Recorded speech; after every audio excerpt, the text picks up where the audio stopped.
另外，再来关心伊朗的战火，即摆有来继续。上新的情形竟然是咧土耳其啊，有一个伊朗的炸弹飞过来啊，所以土耳其即摆非常的不满，要针对 NATO 来提出应用的方法。另外来看 Israel 这个部分呢，伊这个战机啊，大家拢知影是在美国买 F-35啦。F-35伫即届空中的战斗啊，成功把一只对方的敌机来拍落来，这是第一届伫咧实战的经验当中 F-35的成绩咯。 לפני זמן קצר, מטוס קרב מסוג אדיר הפיל מטוס קרב איראני מעל שמי איראן, מעל שמי טהרן. 以色列军方测试宣布讲，以军一台 F-35战斗机伫伊朗首都德黑兰的天顶拍掉一台伊朗战斗机，创下历史纪录。 זוהי הפלה ראשונה בעולם של מטוס קרב מאויש על ידי מטוס מסוג F-35.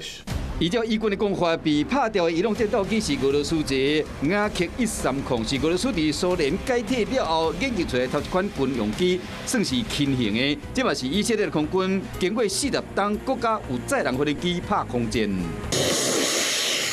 伊朗的战火扩大，为伊朗的天顶探到附近国家的空域，甚至逼近北约的势力范围。土耳其国防部证实讲，北约部署伫东地中海防空系统砸落一粒为伊朗飞到土耳其方面的飞弹。土耳其国防部讲，这粒飞弹是先经过伊拉克、叙利亚，才好北约防空系统炸落来。纽斯报报讲，有美国军方的大官讲，飞弹有可能是要拍土耳其的东南边，由美土两国空军所使用的英吉利克空军基地。不过土耳其方面是讲，这座基地并不用来拍伊朗。 另外，还有土国的官员甲发信息讲，飞弹其实是要拍伫塞浦路斯的军事基地。NATO müttefiklerimizle yakın istişare içinde her türlü önlemi alıyoruz ve anında gerekli müdahalede bulunuyoruz.